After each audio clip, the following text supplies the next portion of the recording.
성경 말씀 한번 보겠습니다. 에베소서 3장 8절입니다. 같이 한번 읽어볼까요?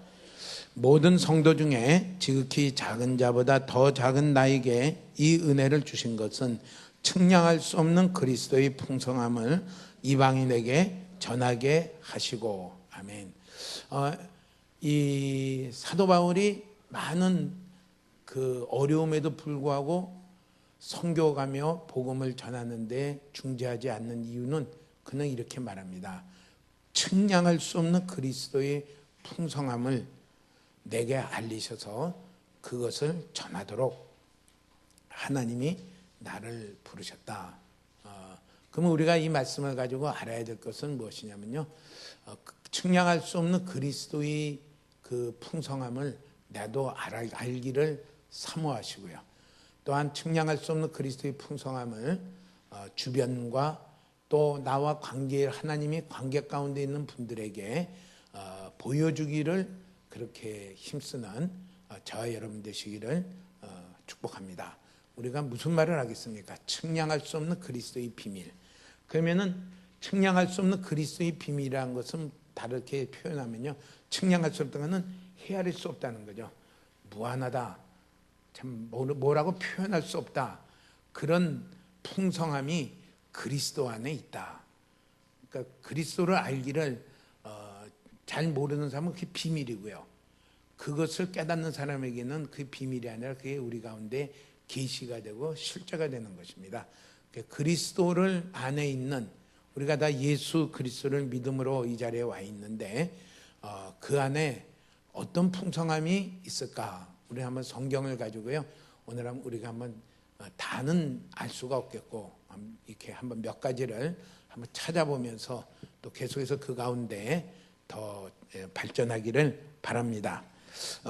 첫째는 고린도전서 1장 30절 31절에는 이렇게 말씀을 했습니다. 한번 같이 읽겠습니다. 너희는 하나님으로부터 나서 그리스도 예수 안에 있고 예수는 하나님으로부터 나와서 우리에게 지혜와 의로움과 거룩함과 구원함이 되셨으니. 여기까지요. 그래요. 뒤에 보면 이래요. 예수는 하나님으로부터 나와서 우리에게 지혜와 의로움과 거룩함과 구원함이 되셨다. 그러니까 그리스도 안에 있는 풍성한 것 중에 우선 소개를 뭐라 하냐면요, 예수는 하나님이 우리에게 보내셔서 우리에게 지혜가 되시고 의로움이 되시고 거룩함이 되시고 구원함이 되셨다. 이게 그리스도의 풍성함 중에 우리가 하나 생각할 일입니다. 그래서 31절에는 이렇게 말씀을 했습니다. 기록된 바 자랑하는 자는 주 안에서 자랑하라 한가 갖게 하림이라. 자랑한다는 것은 그것만 붙들고 그것만 의지하는 것입니다. 그래서 누구만 의지해야 되냐면요, 예수 그리스도라는 것은 예수님만 내가 의지하고 찾고 순종하는 그 삶을 마땅히 살아가야 된다.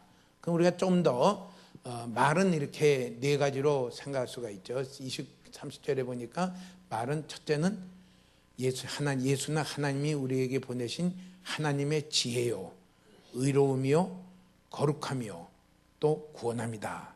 그러면은 이게 무엇일까? 내가 예수님을 믿고 따라갈 때에 하나님의 지혜가 내 지혜가 돼요. 그러면 우리 한번 생각할 필요가 있어요. 세상에 사는 사람들은 모두 다 어떤 지혜로 사냐면요, 세상의 지혜로 살아요. 자기의 지혜로 살아요. 세상의 경험과 자기의 어떤 아는 것과 그게 정말 세상의 지혜입니다. 공부를 많이 한 사람도, 박사를 몇 개 가진 사람도, 또 공부를 별로 안 한 사람도 다 자기 지혜를 가지고 이렇게 살아가요. 그러면은 우리의 사는 길은요, 모두 다 세상의 지혜를 가지고 살아가는 이 가운데 하나님의 지혜로 살아가는 길이 예수 안에 있다. 하나님의 지혜로 살아가는 길이 있다. 그것이 우리에게 주어진 것을 말하라고요. 우리가 세상의 지혜로 살아갈 것이냐, 하나님의 지혜로 살아갈 것이냐, 그것을 우리는 이 결정을 하고서요 하나님의 지혜로 살아가기를 힘쓰는 우리가 되기를 바랍니다. 그러면 우리 한번 좀 더 생각해 볼 필요가 있어요. 세상의 지혜는 어떤 것일까? 세상은 다 바보 같은 것일까? 아니요. 똑똑한 사람도 얼마나 똑똑한지 몰라요. 얼마나 더 저마다 좀 지혜롭게 사는지 몰라요. 근데 그 특징은 세상의 지혜로 사는 사람의 원조는 아담과 하와입니다. 선악과 먹을 때 일입니다. 그래서 창세기 6장에 보면 이렇게 말씀을 했어요. 말씀하시기를 여자가 그 나무를 본즉 먹음직도 하고 보암직도 하고 지혜롭게 할 만큼 탐스럽기도 한 나무인지라 여자가 그 열매를 따먹고 자기와 함께 있는 남편에게도 주매 그도 먹은지라 이랬어요. 그러니까 세상의 지혜의 특징을 이렇게 말해요. 다 어떻게 사냐면요 자기가 볼 때에 좋은 대로 살아갑니다. 내가 볼 때에 좋은 대로, 내가 볼 때에 싫으면 좀 안 가요. 좋은 대로. 또 두 번째는요 내가 볼 때 지혜롭게 하면 내가 볼 때는 저게 내게 이익이 될 것이다. 그러면 그거 합니다. 내게 손해볼 것이다. 안 해요. 손해보는데 한 사람 있나요? 손해볼 거 알고 한 사람 있나요? 안 하죠. 어떡하는지 안 하려고 이거죠. 이게 세상의 지혜예요. 그래서 원해서 자기가 해요. 그리고 가장 사랑하는 자한테도 막 하라고 막 푸시해요. 남편에게도 푸시하고요. 되게 남편에게 푸시하고 자녀에게도 푸시하고 그래서 자기가 보는 대로 가장 좋고 이롭고 그 길로 자기도 가고 그렇게 가요. 그러니까 그렇게 사는 그 지혜가 그렇게 살면 참 지혜롭다. 요리조리 자기에게 이익된 거를 잘 따지고 가면 지혜롭다고 다 이렇게 그거 참 지혜롭다고 말하든지 똑똑하다고 말하든지 아무튼 그래요. 그런데 그 결과가 문제예요. 결과는 선악과를 먹었더니 하나님이 하지 말라는 것도 내가 볼 때 좋으면 합니다. 하나님이 하면 반드시 죽는다고 해도 내가 이롭다고 생각, 내게 이게 이익이 된다고 생각하면 합니다. 그리고 해요. 그리고 자기만 하는 게 아니라 자기가 아끼는 사람들에게도 하라고 막 해요. 끌고 가요. 그 자기도 죽고 남도 죽는 거죠. 그 결과는 어떻게 되냐면요. 하나님께 끊어지고요. 죽고 사망이 들어오고 지금만 실패가 아니라 영원한 실패로 돌아오게 됐어요. 이게 세상의 지혜예요. 이 세상의 지혜로 전부 다 살아가니까 전부 그렇게 살아야 되는 줄 알아요. 근데 그 예수님이 오셔서 뭐를 가르쳤냐면요. 하나님의 지혜를 우리에게 보이시고 하나님의 지혜로 사는 길을 우리에게 나타내 주신 분이 예수님이에요. 세상의 지혜로 사는 길을 하나 또 알려볼까요? 요새 우리 묵상하는 데인데요. 출애굽기 14장 10절에서 12절입니다. 제가 주보를 하다가 보니까 창세기 3장을 치니까 출애굽기도 3장을 쳤어요. 출애굽기 14장입니다. 14장 10절에서 12절입니다. 예, 한번 잘 아시니까 그냥 근데 잠깐만 읽어보죠.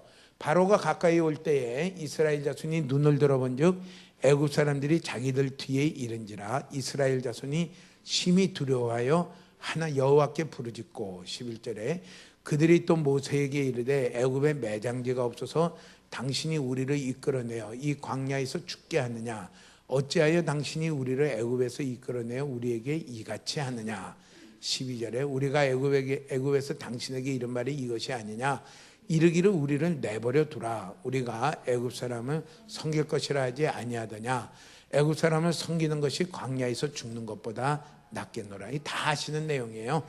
출애굽할 때에 하나님이 그들에게 애굽 나라에 10가지 재앙을 내려서요. 참 이 애굽에서 노예 생활하고 있는 이스라엘 백성의 앞길은 없어요. 아들을 낳으면 나일강에 던져 죽이라 그러고요. 딸을 낳으면 남겨둬서 자기네들 이용거리로 삼고. 그러니까 시간이 지나면은 그 다음에는 어떻게 돼요? 이스라엘 민족은 없어지는 거예요. 아들은 다 없어지고 이렇게 돼요. 그 멸망을 시간에 재촉하는 대로 남아있는 그 가운데 또 많은 학대를 받고 착취를 당하는 가운데 있을 때에 하나님이 10가지 재앙으로 그들을 구출해냅니다. 그리고 조상 아브라함, 이삭, 야곱에게 약속한 땅으로 이끌고 갑니다. 그 일을 이루어요. 그럼 나가는데 자기들 생각하고 조금 다른 길로 가요. 하나님이 빠른 길로 안 가고 이상하게 광야길로 가요. 근데 바다 앞에 섰습니다. 바다는 잘 알지만은 조금만 한 걸음 들어가면 무릎밖에 안 들어와도요, 한 10걸음 들어가면 벌써 이렇게 깊습니다. 더 들어가면 어떻게 돼요? 빠져 죽습니다. 근데 또 그것을 알고 애굽의 군대들이 그 대대적으로 일어나서요, 총 공격을 합니다. 그 가만히 있다 보니까 뒤에 보니까 먼지가 가득하고 애굽 군대가 막 쫓아오고, 앞에는 바다가 있고 뭐 이제 길이 없어요. 그러니까 어떻게 돼요? 겁이 가득했어요. 두려워졌어요. 두려워지니까 그 다음에 하는 것이 반사적으로 하나님 우리 살려주세요 하지만은 믿음의 말이 아니라, 하나님이 할 것이 믿음의 말이 아니라 어떤 말을 하냐면요, 막 불평했어요. 모세 보고, 모세는 하나님의 인도를 따라 순종해서 그들을 인도해냈는데, 그들을 보고, 모세를 보고 뭐냐, 왜 우리를 끌고 나왔느냐, 우리 그냥 가만두라 하지 않았느냐, 심한 불평을 해요. 심지어는 원망도 해요. 왜 우리를 여기서 죽게 만드느냐, 원망과 불평을 해요. 그렇게 하는 이유는 자기들 생각에는 살 길이 없었기 때문에, 바다에 빠져 죽냐, 광야에 애굽 사람들에게 창에 찔려 죽냐, 그래요. 그 일에 대한 하나님의 생각을 모르기 때문에 나온 것이 뭐냐면요, 원망과 불평과 두려움이에요. 오늘 우리 중에 혹시 불평이 많이 나오고, 심지어는 사랑과 또 환경에 대한 원망이 나오고, 어떻게 해야 될까 막막한 그 두려움과 불안이 있으면요, 그는 100% 세상의 지혜 가운데 살아가고 있는 거예요. 돌이키지 않으면 희망이 없어요. 교회를 다닌다고, 교회 다녀서 그게 바뀌어야 돼요. 하나님의 예수를 믿어야 돼. 교회를 다니면서 뭐 하냐면요, 예수를 믿어야 돼요. 그것은 다른 말을 말하면요, 하나님의 지혜로 사는 자로 바뀌어져야 돼요. 바뀌어져야 돼요. 그렇지 않고 여전히 교회는 다니지만 세상 지혜로 살면 어떻게 돼요? 늘 보는 게 불평거려요. 사람이 불평이고, 불평이 자라면 원망이 되고, 앞길이 보이지 않고, 세상에 원래 앞길이 창창하게 보이는 길이 있나요? 항상 못 살겠다, 앞으로 어떻게 사나, 2017년은 어떻게 사나 있지만 살아왔어요. 보니까 다 살고 계시잖아요. 2018년 다 맞아요. 2018년은 또 맞이하면서 어떻게 돼요? 금년은 어떻게 사냐, 이 환경이 이런데. 그러니까 뭐 두려움이 가득해, 앞길이 안 보여요. 이렇게 되면 지금 뭐에 가득했냐면요, 하나님의 지혜가 없어서 그래요. 하나님의 지혜는, 그 지혜는 우리가 이 일을 아니까 그 다음에 이렇게 얘기해요. 이 일을 만나면 이렇게 안 할 사람이 어디 있느냐, 그렇게 말하는데, 하나님의 지혜는 그 다음에 보니까 어떻게 돼요? 하나님이 모세에게 그만 기도하고 지팡이를 들어 바다를 가리키려 했더니요, 갑자기 바람이 동쪽에서 막 불어와요. 동쪽에서 불어오는 바람은 우리는 무슨 바람이라고 그래요? 동풍이라고 그럽니다. 동풍. 서쪽에서 바람이 불으면 뭐라 그래요? 그건 서풍이죠. 동쪽에서 바람이 막 불어오더니만 어떻게 돼요? 바닷물이요, 다 실려 내려가 버렸어요. 밑에는 오던 바닷물은 스톱이 되고, 바닷물이 슉 실려 내려가니까 희한한 일이죠. 이게 하나님만 하시는 일이. 그래가지고 어떻게 돼요? 200만 명이 밤사이에 지나갈 수 있는 큰 길이 열렸어요. 바닷물이 아니라 이제 그 바닥에 바닥이 생겼어요. 그 길로 가니까 걸을 수 있는 사람은 다 걸어갈 수 있어요. 양도 걸어갈 수 있고 짐승도 다 걸어갈 수 있어요. 또 하나 희한한 일은요, 말 타고 막 쫓아오는 사람이 걸어가는 사람을 잡을 수가 없었어요. 그거 희한하죠. 말 타고 막 오는데 요 앞에 있는 걸어가는 사람을 말 타고 간 사람이 잡는 게 당연한 거예요, 못한 거예요? 당연하게 잡을 수가 있죠. 죽일 수가 있죠. 근데 이 군인들이 말 타고 막 쫓아오는데 이스라엘 백성은 보따리 메고 지금 걸어가는데 그들을 못 잡아요. 그 안에 뭐가 가로막고 있냐면요, 구름 기둥이 가로막아가지고 아무리 가도 그 자리에 아직도 그만큼 간격이 있어요. 이게 하나님의 보호예요. 그러고 나서 이스라엘 백성이 바다를 다 건너고 나니까 이 애굽 군대들이 그 잡으려고 막 그으면 신경 써가지고 한참 쫓아오다 보니까 어디에 다 들어와 있냐면요, 그 바닥 속에 다 들어와 있어요. 아차, 이상하다 하고서 돌이키려고 할 때 바람이 그쳤어요. 그치니까 어떻게 돼요? 다시 물이 확 하면서 다 빠져 죽었어요. 다시는 그들을 보지 않을 것이다. 너희를 두렵게 하는 애국 군대를 다시는 보지 않을 것이다. 이게 하나님이 가지신 지혜고 하나님이 하시려는 일인데, 그거를 사람의 세상의 지혜 가지고는 깨달을 수가 없어요. 그러니까 나온 게 뭐예요? 원망하고 불평하고, 모세야 왜 이랬느냐, 모세는 하나님의 인도 따라온 것도 다 알지만은 왜 이랬느냐, 왜 우리를 죽이려고 했느냐 막 하면서요, 오만 그렇게 원망할 때는 조용히 가서 말할까요? 손가락질하면서 삿대질해 가면서 말을 할까요? 아무 말 삿대질하고 야 이놈, 야 놈자는 붙였는지 모르지만은 막 이래 가면서 그냥 막 욕했을 거예요. 왜요? 이유는 뭐예요? 하나님의 지혜를 모르고 세상의 지혜로만 살아가기 때문에. 이대로 살아가시겠어요?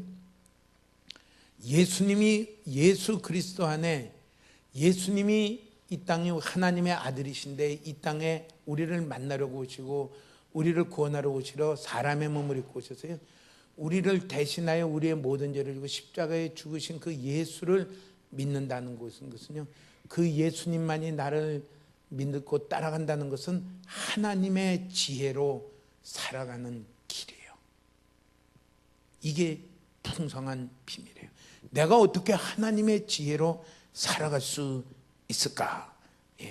살아갈 수 있을까? 그게 가능한 것이 뭐냐면요, 예수님을 믿는 것입니다. 우리 한번 바로 믿어보시기를 축복합니다. 교회 다니는 걸로 만족하지 마시고 나의 삶에 예수님만이 전부가 되시길 축복합니다. 그때 우린 공부를 얼마 못해도 돼요. 하나님의 지혜가 함께하기 때문에 세상을 뛰어넘는, 그래서 고린도전서 이 세상의 관원의 지혜보다, 세상의 관원의 지혜란 건요, 박사학위를 받고 공부를 많이 한 사람의 지혜를 부끄럽게 하는 하나님의 지혜가 예수님 안에 우리에게 주어진다는 것을 말씀을 해요. 내가 정말 하나님의 지혜로 살아가는 자인가를, 그러면은 지혜로 살아가는 자인가, 그것이 다시 말하면 예수님을 정말 내가 전적으로 믿고 의지하고 순종해서 살아가는 자인가, 그것을 보는, 그건요, 내 삶에 나는 불평하는 자인가, 원망하는 자인가, 두려워하는 자인가, 그런 건 세상 지혜로 살아가는. 교회는 다니지만은 실제 삶에 예수님을 믿지만은 실제의 삶에서는 예수님은 안 믿는 사람입니다. 그 삶은 구원은 받지만은 부끄러운 구원을 받게 돼요. 우리 완전히 바꾸라고 지금 주님이, 그게 그리스도 안에 있는 비밀인 것을 알고요, 사도 바울은 이것을 전하지 않을 수 없다. 이것을 전하지 않으면 내게 저주가 될 것이다. 딱 숨겨놓고 꼭 쥐고 있으면 얼마나 나쁜 심보예요. 이걸 전하지 않으면 이건 정말 내가 나쁜 일을 하는 것이다. 이걸 전해야 되겠다. 그래서 내가 정말 하나님의 지혜로 사는, 그렇게 되면요, 우리는 어떤 자는 시편 112편 7절과 같은 일들이 생길 것입니다. 시편 112편 7절에는 이렇게 말씀을 했습니다. 같이 한번 읽어볼까요? 그는 흉한 소문을 두려워하지 아니하며 여호와를 의뢰하고 그의 마음을 굳게 정하였도다. 흉한 소문이란 건요, 병도 있겠고 사고도 있겠고, 우리 조금 전에 이스라엘 백성에게 얘기한 것과 같이요, 아주 두려운 그런 죽음이 임박한 그런 일도 있고, 뭐 여러 가지 일들이 다 흉한 소문 안에 있겠지요. 과거에 이스라엘 백성이 그때에는 전쟁이 흉한 소문입니다. 그때에 두려워하지 아니하며, 잠깐 놀랄 수는 있겠지만은 거기에 두려움에 빠지지 아니하고요, 뭐예요? 그 가운데서도 하나님이 계신다. 하나님의 지혜를 따라 살기를 구하는 것입니다. 하나님만을 의뢰하며 그의 마음을 그렇게 결정하는 것입니다. 우리 그렇게 한번 살아보시기를 축복합니다. 그게 예수 믿는 길이란 것은, 예수는 하나님께부터 나서 우리에게 지혜가 되신다. 신약 성경에도 얘기했어요. 요한복음 16장 24절에는요 이렇게 얘기했어요. 한번 읽어볼게요. 지금까지는 너희가 내 이름으로 아무것도 구하지 아니하였으나 구하라 그리하면 받으리니 너희 기쁨이 충만하리라. 하나님의 지혜로 사는 사람에게 특징은 두려움이 없어지고요, 가다 보니까 기쁨이 생겨요. 하나님께 나아가요. 주님, 모든 일에 잠깐 놀라고 급한 마음이 생겼지만 이내 정신을 차려요. 예수님, 이 일에도 인도함을 받기를 원합니다. 그 일에도 하나님의 지혜가 열려지는 길을 찾고 구합니다. 그럼 반드시 그걸 우리는 뭐라고 하냐면 기도라고 얘기해요. 기도가 없는 자는, 기도가 없으면요 어디에 끌려가요? 환경에 끌려가요. 환경이 두려운 거고요, 환경이 원망스러운 원망하고요, 그러고 가요. 거기에는 하나님의 지혜로 우리와 함께 하시는 것에 대한 기쁨이 없어요. 기쁨이 있기를 축복합니다. 정말 하나님의 지혜로 사는 데는요 기도가 있고요, 기쁨이 있고요, 평안이 있어요. 빌립보서 4장 6절에는 이렇게 말씀을 했어요. 아무것도 염려하지 말고, 그러니까 이 예수 믿는 길은요 염려거리가 없는 게 아니라 염려거리는 막 세상 사람과 똑같이 달려오는데, 아무것도 염려하지 말고 다만 모든 일에 기도와 간구로 너희 구할 것을 감사함으로 하나님께 아뢰라. 그리하면 모든 지각에 뛰어난 하나님의 평강이 그리스도 예수 안에서 너희 마음과 생각을 지키시리라. 하나님의 지혜가, 예수는 우리에게 하나님의 지혜가 되어 있어요. 자기 지혜로 살래요? 세상 지혜로 살래요? 하나님의 지혜로 사시겠어요? 이게 예수 믿는 길 안에 있는 측량할 수 없는 풍성함입니다. 하나님의 지혜가 내게 오다니, 그게 측량할 수 없는 풍성함입니다. 우리 그렇게 나아가시기 바랍니다. 이렇게 살아가는 데는요 한 가지예요. 모든 게 예수님 안에 길이 있는 줄 알고요, 지혜란 건 길이죠. 길인 줄 알고 예수님을 찾고 예수님을 의지하고 예수님께 순종하는 거예요.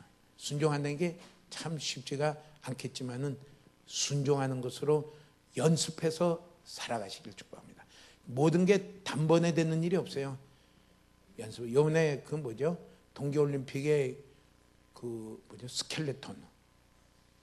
스켈레톤이라고 하는 그 썰매 타는데 그 사람이 금메달 땄잖아요. 그리고 나서 뒤에 얘기해, 그 코스를 450번인가 탔다든가 하여튼, 그러니까 우린 이름도 생소한 데서 금메달을 땄어요.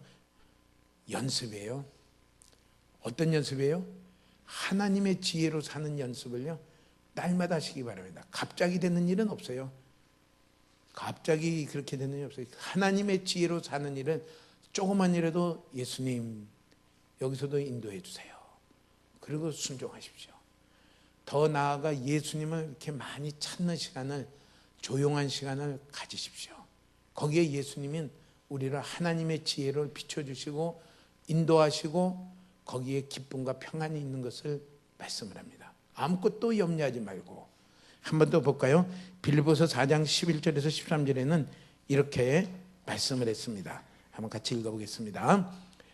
내가 궁핍함으로 말하는 것이 아니니라. 어떠한 형편이든지 나는 자족하기를 배웠노니 나는 비천에 처할 줄도 알고 풍부에 처할 줄도 알아. 모든 일 곧 배부름과 배고픔과 풍부와 궁핍에도 처할 줄 아는 일체의 비결을 배웠노라. 내게 능력 주시는 자 안에서 내가 모든 것을 할 수 있느니라. 맨 처음에 11절에 얘기해요. 나는 어떠한 형편이든지 나는 자족하기를 배웠노라. 어떤 형편을 만나도 나는 그 가운데서 감사하며 그 가운데서 나는 이 하나님이 기뻐하시는 길을 살아갈 수 있는 것을 배웠다 해서 이게 하나님의 지혜예요. 이것을 시편 1편 3절에 표현하면 어떻게 돼요? 철을 따라, 시냇가에 심은 나무가 사계절 철을 따라 잎사귀가 마르지 아니하고 열매를 맺는 것과 똑같아요. 우리가 있을 때는 뭐 이런 환경 저런 환경 많이 만나요. 그것을 어떠한 형편을 설명하기를 12절에는 이렇게 말씀을 했습니다. 비천할 때도 있고요, 그냥 밑바닥같이 떨어질 때도 있어요. 또 풍부할 때도 있어요. 모든 일, 배부를 때도 있고요, 배고플 때도 있고요, 풍부할 때도 있고 궁핍할 때도 있고, 어떤 일을 만나든지 나는 거기에서 일체의 비결을 배우느라. 이게 하나님의 지혜가 함께하는 길이에요. 그러면서 거기서 열매를 맺는 거예요. 13절에 보니까 어떻게 말을 해요? 내게 능력 주시는 자 안에서 내가 모든 것을 할 수 있는, 지혜와 능력을 주시는 분이 있는데 그분이 누구예요? 그분이 예수예요. 내게 지혜가 되고 내게 능력이 되시는 그분이 예수예요. 어떤 환경을 우리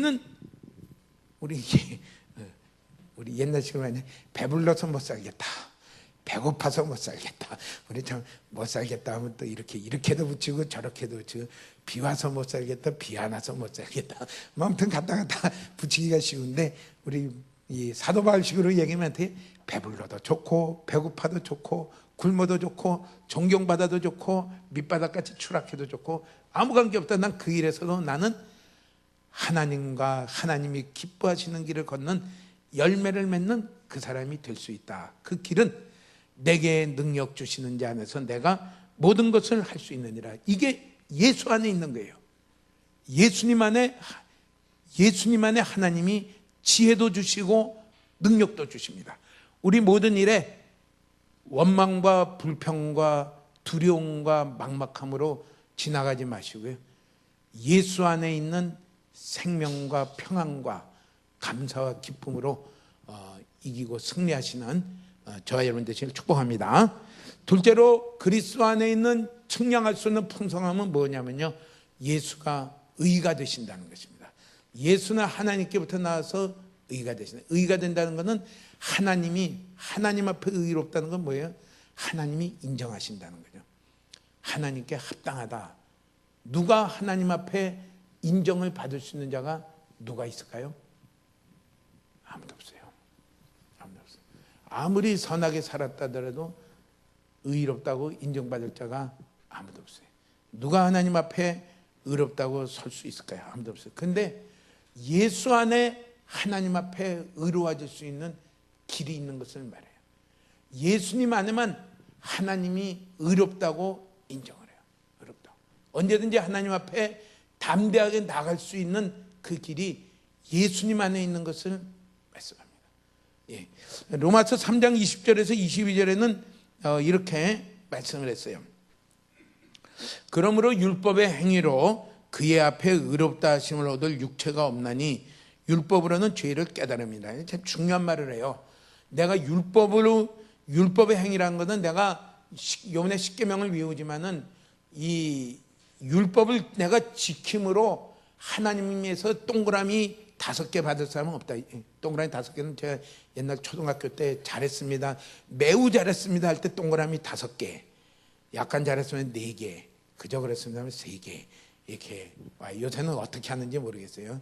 요새는 별 5개를 달아주는지 잘 모르겠는데, 내가 율법을 지킨 것으로서 하나님 앞에 매우 잘했다고 평가받을 사람은 아무도 없어요. 꿈 깨야 돼요. 높아진 사람은 꿈을 빨리 깨야 돼요. 이사야 64장에는 우리의 모든 의는 더러운 옷과 같다, 이렇게 말했어요. 하나님 앞에 누가 서리요? 설 수 있는 유일한 율법으로는 뭐냐면요, 내가 부족한 자라는 걸 깨닫는 것뿐이에요. 내가 죄인이구나. 쉽게 얘기하면 그래요. 원수도 사랑하라. 근데 우리 집 아이도 말 안 들으면 사랑스럽지가 않아요. 우리는 율법을 지킬 수가 없어요. 율법으로는 죄를 깨달을 뿐이에요. 율법을 내가 지키려고 하면 더 뭘 깨달아요? 도저히 안 되는 나를 깨닫는 거예요. 지키려고 안 하는 사람은 뭐 하면 되지 하고 있지만은, 지켜보려고 하는 사람은 도저히 내 힘으로는 할 수가 없구나. 사랑하려고 하니까 자꾸 미움이 뽀글뽀글 더 와요. 사랑을 안 해보려고 할 때는 그냥 지냈는데, 사랑해보려고 하니까 미워 죽겠어. 더 뽀글뽀글. 도저히 안 되는 자기를 깨닫고 누구한테로 갑니까? 두 손 들고 그리스도를 찾게 되는 것이, 그게 율법이에요. 성경을 많이 읽고 성경 말씀대로 이게 알라는 건요, 성경 말씀을 지켜서 내가 의로워지라는 게 아니라 그리스도를 찾는 겸손한 자가 되라는 것입니다. 그게요. 그러면서 그 다음에 이렇게 21절에 보니까 이렇게 말씀해서 읽어보겠습니다. 이제는 율법 외에 하나님의 한 의가 나타났으니 율법과 선지자들에게 증거를 받은 것이라. 곧 예수 그리스도를 믿음으로 말미암아 모든 믿는 자에게 미치는 하나님의 의니 차별이 없느니라. 예, 그렇게 말했어요. 하나님이 율법을 지킴으로 의로워지신 자가 아무도 없기 때문에요. 하나님이 한 의를 만들어 놨어요. 그분이 뭐냐면요, 십자가에 죽으신 예수 그리스도십니다. 죽으시고 부활하신 예수 그리스도입니다. 그래서 누구든지 대통령에서부터 누구까지 말을 해야지? 제일 낮은 사람까지 말할까요? 아무튼 요새 직업에 귀천이 없다서 말하기가 상당히 조심스럽네요. 대통령에서부터 아무튼 학생에 이르기까지 누구도 그리스도 예수 그리스도를 믿음으로 말미암아 의롭게 되지 그 외에는 의로워질 수 있는 길이 아무도 없습니다. 아무도 없어요.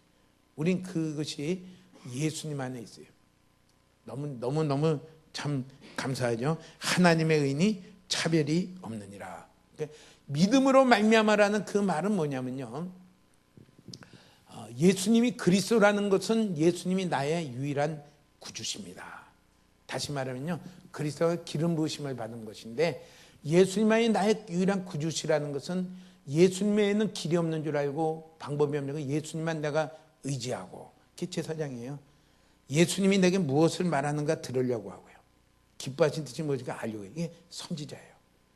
예수님 그 말씀하는 것을 내가 순종하는 게 예수님이 나의 왕이 되는 게, 언제든지 예수님만을 의지하고 예수님의 뜻을 찾으며 거기에 순종하는 그것으로 말미암아 우리에게 모든 믿는 자에게 미치는 의니, 하나님의 의니 차별이 없느니라. 이 시간에도 제가 일일이 다 알 수가 없지만은 이번에 침례식을 한다는 것은 뭐죠? 내가 정말 예수 십자가에서 죽으시고 부활하신 예수님은 나의 유일한 구주로 내가 믿습니다. 내게는 의가 없고 예수님과 더불어 나는 죽었고 나는 다시 예수님의 부활하심에 연합하여 다시 새 생명 가운데 있는 나입니다 하는 것을 깨닫고 모든 사람 앞에 고백하며 선포하는 게 이게 침례식이고 세례식입니다. 모든 분들 아직 신청 안 한 분들도 내가 예수님을 믿고 그렇게 나아가면요, 받으시기를 주저하지 말고 받도록 권합니다. 받으면은 하기 전에 좀 이렇게 점검해야 될 것도 있고 공부해야 될 것도 있고 그러고 나서 이렇게 합니다. 이렇게 다 이렇게 참여하시면 좋겠습니다. 그렇게 믿는 자에게는 예수를 나의 유일한 구주로 믿고 그 예수님을 내가 의지하며 예수님께 찾으며 예수님께 순종하는, 예수님이 정말 나의 제사장이 되며 선지자 되며 왕이 되시는, 그렇게 믿는 그 사람에게는 하나님이 의롭다고 해요. 하나님이 한 의를 정하셨어요.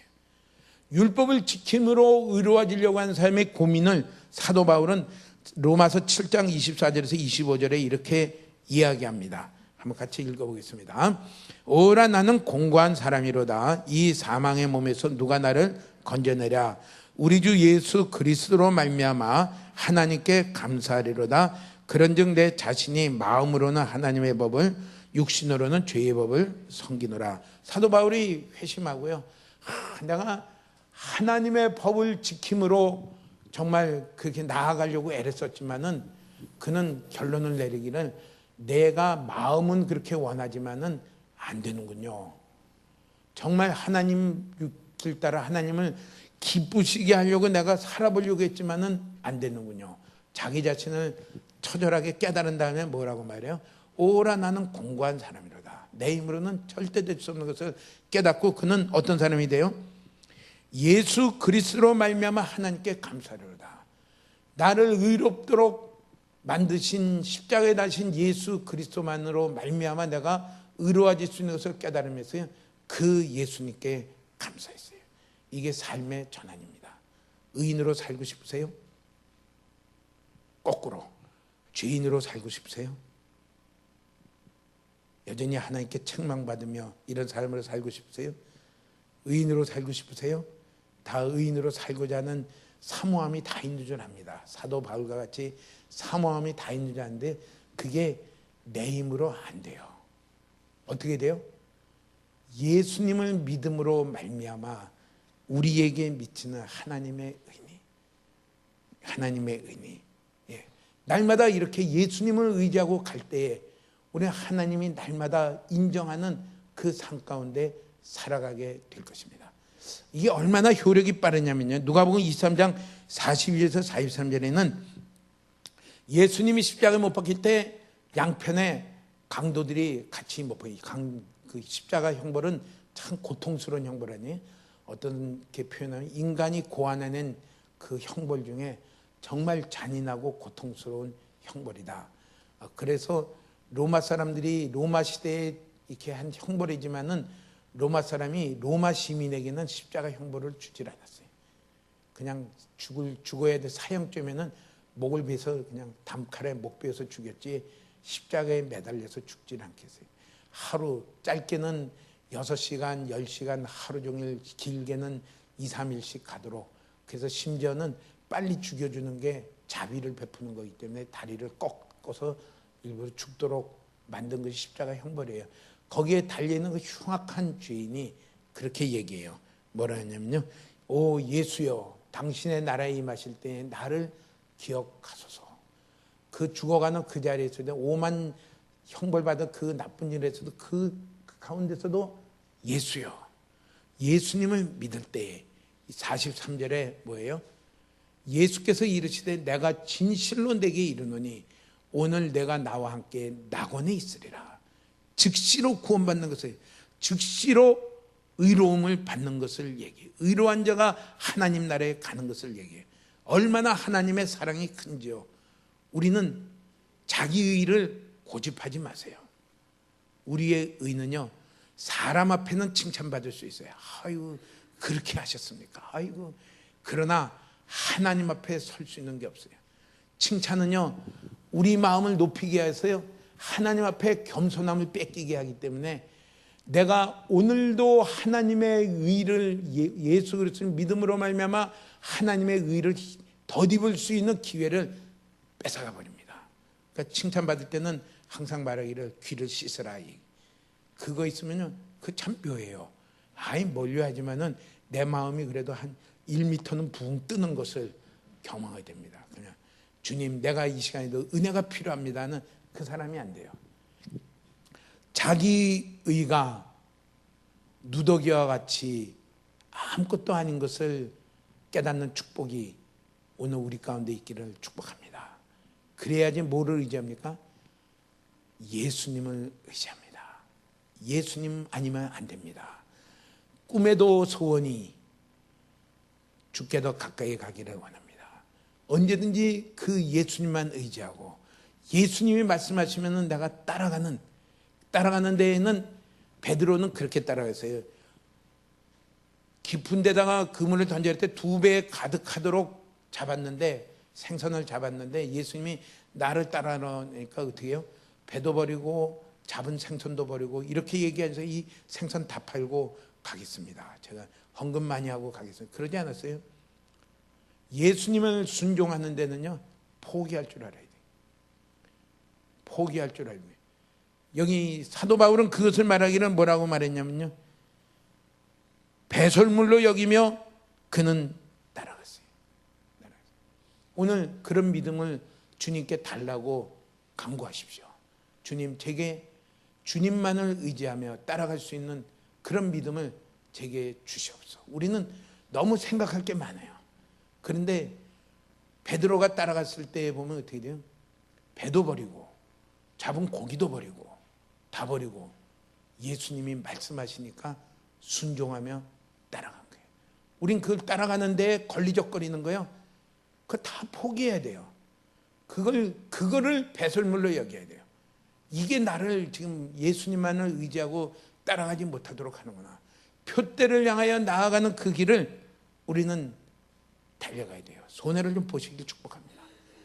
예수님으로 말미암아, 예수님을 따라감으로 말미암아, 예수님이 기뻐하시면 그 일로 말미암아 우리는 모든 걸 포기하고 갈 수 있는 그런 자리에 점점 자라갈 수 있는 그런 은혜를 달라고 주님 앞에 자꾸 간구하십시오. 그리고 연습하세요. 자꾸 예수로 말미암아 자기를 드리고 갈 수 있도록. 예. 세 번째는 뭐라고 말씀하냐면요, 예수는 하나님께로부터 나와서 우리에게 거룩함이 되신다 이랬어요. 거룩함, 의로울 뿐만 아니라 거룩함이 되신다. 거룩함이란 건 뒤에 보면은 이 베드로후서 3장에는 하나님 주의 날이 임할 테이니 처음 세상과 처음 땅은 다 불에 타서 녹아지고 새 하늘과 새 땅이 올 것이니 그때에 점도 없고 흠도 없이 주님 앞에 나타나기를 힘쓰라. 이게 점도 없고 흠도 없는 그걸 가져서요, 거룩함이다 이렇게 얘기해요. 우리가 어떻게 거룩할 수가 있나요? 우리 생각만 들여다봐도요, 오만 생각이 정말 나는 거룩하지 못하군요. 남을 미워하고 이런 모든 생각들이요, 우리 가운데 얼마나 많은지 몰라요. 얼마나 많은지 몰라요.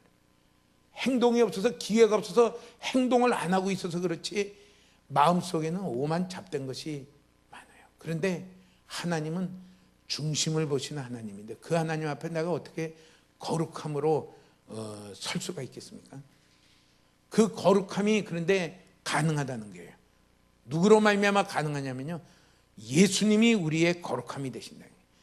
내가 예수님을 정말 순수하게 예수님을 찾고 따라갈 때 우리는 거룩하신 하나님과 언제나 동행할 수 있는 그 길이 예수님 안에 있다는 거지.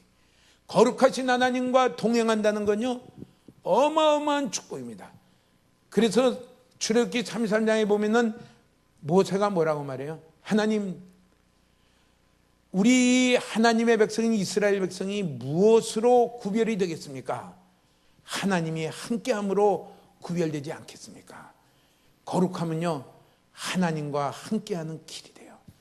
하나님이 함께한다는 건요, 하나님이 나의 방패가 되시고 하나님이 나의 요새가 되시고 하나님이 나의 상급이 되시고 하나님이 나의 영광이 되시는 그 일들이 이루어진다는 뜻입니다. 이게 그리스도 안에 있는 풍성함입니다.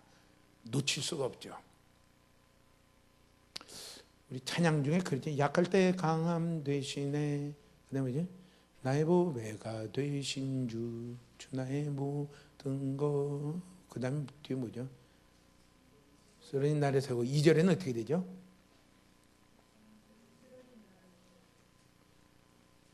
아무튼 갑자기 떠오르는 건 그 안에 있는 모든 것을 내가 놓칠 수 없다. 그리스도 안에 있는 모든 풍성함을 나는 포기할 수 없다. 예. 나는 포기할 수 없다. 그게 하나님이 독생자를 우리에게 보내신 그 안에 풍성함입니다. 그래서 그리스도는 뭐예요? 하나님의 모든 풍성함이 그 안에 다 들어있다. 우린 그 비밀을 주여 제가 보게 해주세요. 그 비밀을 본 사람은요, 밭에 감추인 보화를 본 사람과 같이 이제는 세상의 것을 위해서 사는 것이 아니라 그 보화 되신 그리스도와 함께 걸어가는 그 길로, 예수님만을 전부로 삼고 걸어가는 길에 자기의 소유를 다 팔아 따라가는 사람으로 필연적으로 살아가게 되어 있습니다. 우리는 그것을 보여달라고 주님 앞에 자꾸 나서 못 가는 이유는 딱 한 가지예요. 못 보았기 때문이에요. 그리스도 안에 있는 풍성함을, 측량할 수 없는 풍성함을 못 보면 어떻게 돼요? 그냥 두 발 걸치고 가요. 세상도 가져야 되겠고 그리스도도 내가 놓치면 안 되겠고 잘못하다 지옥 갈라. 아이고 놓치. 근데 염려하지 마십시오. 예수 십자가에 못 박힌 그리스도를 믿는 자는 이미 구원을 받았고 영생을 얻었다고 주님은 선포하고 계십니다. 그 길을 갈 수밖에 없습니다. 그래요. 우리는 단정을 지어야 돼요. 그리스도 안에 있는 풍성함을 보며 제가 그것을 포기하지 않냐고 실제가 되는 길로 갈 수 있는 그 은혜를 제게 주십시오 하면서요, 말씀을 자꾸 보세요. 들으세요. 예. 넷째는 뭐라고 말씀을 하셨냐면요, 구원함이 되신다 그랬어요. 하나 또 예수 그리스도를, 예수님을 그리스도로 내가 믿고 예수님만 그리스도를 믿는다는 것은 예수님만 의지하며 예수님만을 찾으며 예수님께 순종하며 사는 삶은 구원함이 된다. 하나 또 잃어버릴 게 없다. 예수님이 부활해서 또 하나님 보좌 우편에 계신 것과 같이 우리도 그렇게 산 삶은 하나 또 없어지지 않냐고 다 영원한 상급 가운데 있을 것을 이야기합니다. 세상에 그런 일이 어디 있어요? 그리스도 구원되는 일이 어디 있어요? 이게 그리스도 안에, 예수 안에 있는 것을, 그것이 측량할 수 없는 하나님의 풍성함이다. 우린 고작 한 구절 가지고 지금 이렇게 생각을 해봤어요. 이게 전부가 아니라 이게 사이다 병 따듯이 그 안에 있는 것을 찾아가는 길이 되시기를 바랍니다. 그러니까 이 소망을 가진 자는, 이 구원함이 된 것을 아는 데에는 무한한 소망이 있어요. 그래서 죽는 것도 유익함이라. 빌립보서 1장 26절에는 이렇게 말씀을 했어요. 이는 내게 사는 것이 그리스도니 죽는 것도 유익함이라. 그는 죽는 것이나 사는 것이 차라리 죽는 것이 그리스도와 영원히 사는 것이기 때문에 되지만은, 또 하나님이 나에게 하라고 하는 일이 있기 때문에 살기도 살아야 되겠고, 죽음에 대한 생각이 완전히 바뀌어져 있어요. 이게 뭐예요? 예수가 구원함이 된다는 것에 대한 깨달음이에요. 소망이 생기는 거예요. 우리 이 자리까지 주여 내게도 보여주세요. 나아가시기를 축복합니다. 실제가 되기를 축복합니다. 예. 로마서 8장 17절에는 이렇게 말씀을 했습니다. 로마서 8장 17절에는 한번 같이 읽어볼까요? 자녀이면 또한 상속자 곧 하나님의 상속자니 그리스도와 함께한 상속자니 우리가 그와 함께 영광을 받기 위하여 고난도 함께 받아야 할 것이니라. 구원함이란 건요, 앞으로 있을 영광이 보이는 거예요. 내가 지금 만나는 이 고난으로 그리스도를, 예수를 믿고 따라감으로 말미암아 이것이 끝나는 것이 아니라 이게 앞으로의 영원한 영광이 있는 것을 보여줘요. 그렇기 때문에 지금의 고난을 피할 생각을 하질 않아요. 히브리서 11장에 보면은 믿음으로 사는 자들을 쭉 말하면서 그들은 앞으로의 부활 뒤의 영광을 바라보며 지금의 고난을 구차하게 피하려고 하지 아니했다, 이렇게 말씀했어요. 뭐예요?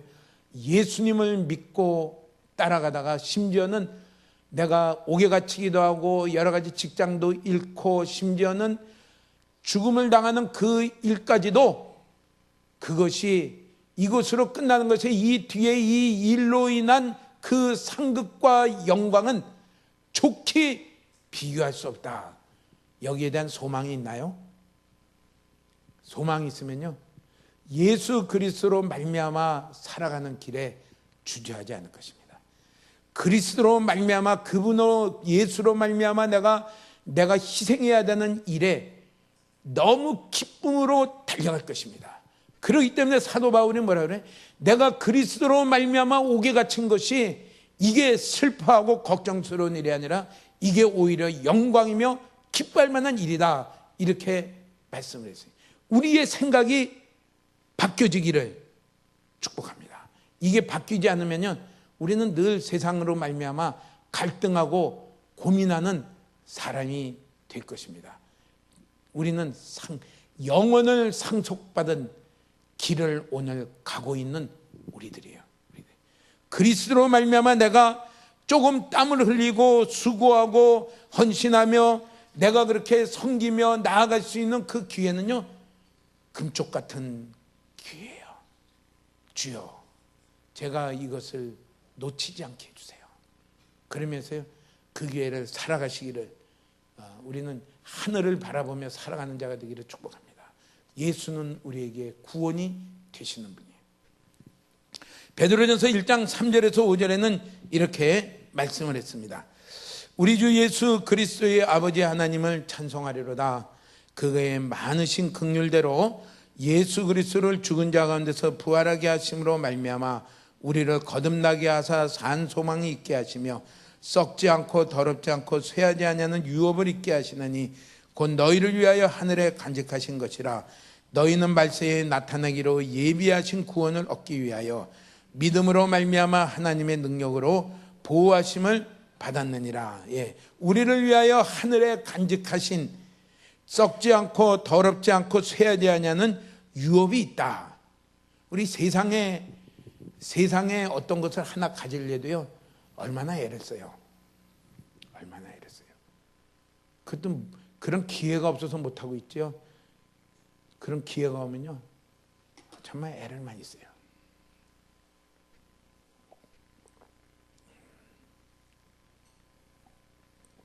제 동생이 설계를 하는 애인데, 설계를 이렇게 할 때 학교 다닐 때, 공대, 서울공대 다닐 때 이렇게 그룹을 짜더라고요. 보니까 몇 명이 와가지고 설계 작업을 하는데 며칠을 밤을 새요. 그때 내가 인턴하고 있을 때거든요. 인턴도 며칠씩 밤을 새요. 그러면서 생각한 게, 깨달은 게, 하하, 이것도 제대로 된 설계사가 되려면은 밤새는 걸 밥 먹듯이 해야 되는구나. 나는 의사만 밤새는 줄 알았더니 설계사도 그렇고, 어느 거 하나 제대로 좀 세상에서, 지금 세상에서 볼 때 제대로 된 거 하려면요, 그것을 받으려면은 적어도 10년 이상은 많은 애를 써야지 그게 돼요. 그게 돼요. 근데 그것은 세상에 끝난 거예요. 그게 하기 싫다고 지금 가서 이렇게, 제가 그 딸이 둘이 있다고 해서 유산을 하려는, 감기약 먹었대. 유산할 이유가 감기약 먹었다니. 근데 속마음은 왜, 위에 애들도 둘이 있는데 남편이라는 작자가 유산을 합시다. 그랬더니 아내가 할까 말까, 친정 집안에서는 난리가 나서 저 서방이 믿음인 줄 알았더니 전혀 믿음이 없구나 하고서 그냥 펄펄 뛰고 해서 나한테 왔어요. 그래서 감기약 먹고 기형이 생길 가능성은 한 10,000명 중에 하나 될까 말까 하고, 9,999는 괜찮으니까 그냥 나으세요. 그 말을 듣고 친정의 응원을 받아가지고 나았어요. 정말 참 믿음으로 살려는 데는요, 치열하게 다퉈야 돼요. 그래가지고 나한테 이놈 아들이 중학생 가더니 오락에 빠져가지고, 세상 재미에 푹 빠져가지고 학교에서 도망치고 오락실 가서 그냥 있으니까 나한테 와서 푸념이 뭐냐, 목사님이 나그래서 나왔는데 이놈이 그냥 오락실만 가서 그냥 푹 빠져가지고, 그래요.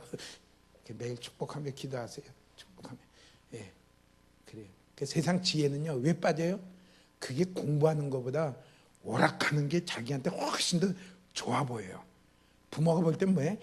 이놈의 자식이 진짜 뭐가 되려고 이러는 거야 하면서 뭐 때리기도 하고 용돈도 뺏고, 뭐 아무튼 뭐 오만 압박을 당하지만은 생각이 바뀌기 전까지는요, 절대로 안 바뀌어요. 이놈이 재미에 하루는 엄마한테 나 새벽 예배 가겠습니다. 기특해가지고 했더니 새벽 예배 새벽같이 나와가지고, 새벽 예배는 잠깐 출석했다가 그냥 어디로 가요? 오락실로 쫓아가요. 참 좋아하는 데는 오만 방법을 다 동원해가지고 다 해요. 이게 세상 지혜입니다. 하나님이 우리를 볼 때 어떻게 돼요? 세상의 것을 얻기 위해서 하나님도 모르고 하나님의 말씀도 버리고, 예수도, 하나님은 영원한 것을 주기 위하여 아들을 우리에게, 독생자를 보내서 우리를 위해 십자가에 못 박도록 해서 이제 영원한 구원을 받도록, 영생을 얻도록 보냈는데, 우리는 그건 안중에 없어요. 안 보이기 때문에. 그건 뭐예요? 그냥 세상 거 얻기 위해서 어떻게 하는지 하나님의 도움으로 내가 좀 세상을 잘 취해볼까, 기도하는 것도 세상을 잘 취해볼까. 물론 내가 못 살라는 얘기 아니에요. 하나님 우리에게 그의 나라와 그의 이루어 가며 이 모든 것을 너에게 더하시리라, 필요를 채우시겠다 했는데, 근데 그 목적이 그게 돼버려요. 그러니까 어떻게 돼요? 하나님 답답해 죽고, 세상 부모보다 더 답답해요. 왜냐면요, 세상은 잠깐 그래도 20-30년 하면은 손도 떨리고 이래가지고 다 땡하는데, 이거는 뭐예요? 이거는 영원한 거예요. 영원히 뺏기니까, 더더구나 거기 투자한 게 뭐예요? 하나님의 아들을 이 땅에 보내가지고 오만 수치를 당하시고 오만 욕을 다 먹고, 그리고 십자가에 처참하게 죽기까지 해서 그러고서 구원해냈는데, 이게 눈이 안 떠지니까 어떻게 답답해 죽으려고. 답답하죠. 예, 그럴 수가 있어요. 우리에게 이것을 보시길 축복합니다. 우리에게 구원이 있어요. 구원을 여기는 이렇게 말해요. 베드로전서 1장 4절에는 썩지 않고 더럽지 않고 쇠하지 않는 유업인데 하늘에 있는 것이다. 이게 영원한 살아있는 소망이다. 이것을 가진 자는 믿음으로 말미암아 하나님의 능력으로 보호하시며, 이것을 소망을 가진 자는 어떤 일을 만나도 예수님만을 생각하고 예수님을 찾으며 순종하는, 예수님을 믿는다는 것은 순종하는 자리까지 가는 거예요. 어떤 일을 만나도 순종함으로 나아가고 그 자를 하나님은 능력으로 보호하시겠다. 거기에 하나님의 능력이 함께해요. 우리는 이것이 그리스도 안에 있는 풍성함입니다. 우리 그 풍성함을 한번 살펴 나아가시길 바랍니다. 2번, 3번, 4번을 더 해야 되는데 더하면은 그 풍성함. 그냥 제목만 말하고 가면은 우리도 제목만 말하고 내용을 잘못해서 내용을 조금 더 이렇게 얘기하다 보니까 우리 네 가지 가지고 한번 생각하면서 그리스도, 측량할 수 없는 그리스도의 풍성함이 무엇일까? 예수님이 이 땅에 오셔서 십자가에 못 박혀 죽으시고 다시 부활하셔서 믿는 우리에게 예수님은 어떤 분일까? 예수님은 우리에게 하나님이 주신 지혜입니다. 하나님이 주신 의로움입니다. 하나님이 주신 거룩함입니다. 하나님이 주신 구원함입니다. 이 길을 발견하고요. 이것을 발견한 그 삶의 길은 뭐냐면요, 예수님이 내 삶의 전부가 되는 것입니다. 그래서 자랑하는 자는 주 안에서 자랑해라. 예수님만 자랑하고요, 예수님만 의지하고요, 예수님께만 순종하는데, 순종하는 그 길이요, 그냥 입으로 순종해야지 하는 건 입으로 하고요, 순종할 때에는 어떤 때는 편안할 때도 있지만은, 어떤 때는 잘 될 때도 있지만은, 어떤 때는 손해를 볼 때도 있습니다. 우리 청년 중에는 직장에 오라고 하는데, 직장에 오라고 하면서 뭐예요? 주일날 오기 전에 주일날 와서 좀 오리엔테이션 받고 뭐 좀 이렇게 교육 좀 받으라. 한 번만 하면 된다. 그래 고민하다가 주일날 일단 못 가겠다. 난 예배 드려가야 되겠습니다. 그랬더니 안 와도 된다. 한번 달아보는 거예요. 물론 잘릴 수도 있어요. 그런데 문제는 뭐예요? 하나님이 나를 달아봐요. 내가 정말 예수가 중심이냐, 예수로 전부로 삼고 순종하느냐. 우리의 모든 만나는 일들은요, 예수님을 찾고 예수님을 순종하는, 예수님이 정말 나의 지혜가 되고 의로움이 되는 그 순간순간들이에요. 내 지혜를 버리십시오. 이번 한 번만 이렇게 살짝 하고, 아니요. 이번 한 번만 이렇게 하고, 아니요. 예수님만이 지혜며 예수님만이 의로우며 예수님만이 거룩하며 예수님만이 구원입니다. 우린 그 안에 살 때의 특징이 뭐냐면요, 평안이 있어요, 기쁨이 있어요, 지혜가 있어요, 능력이 있어요. 심지어는 뭐예요? 생각이 바뀌고 중심이 바뀌니까 죽는 것도 유익함이라. 예수님만으로 살다가 예수님 때문에 죽는 것도, 이것도 영원한 영광이며 유익합니다. 죽는다는 말 안에는 뭐 있어요? 다 들어있어요. 내 목숨을 살려줄 테니까 네 가진 거 다 내놔라. 그럼 뭐해요? 그럼 다 내놓죠. 내 죽어도 내 가진 거 못 내놓겠다 할 사람이 어디 있어요? 다시 털고 하지. 그 안에 다 들어있어요. 죽는 것도 유익함이라. 우리 이렇게 진짜 예수님을 믿는 그 길로 걸어가면서 하나님의 지혜가 있고 하나님의 의로움이 있고 하나님의 거룩함이 있고 하나님의 구원이 소망이 되어 있는 그런 삶으로 달려가는 저와 여러분 되시길 축복합니다. 아멘. 예.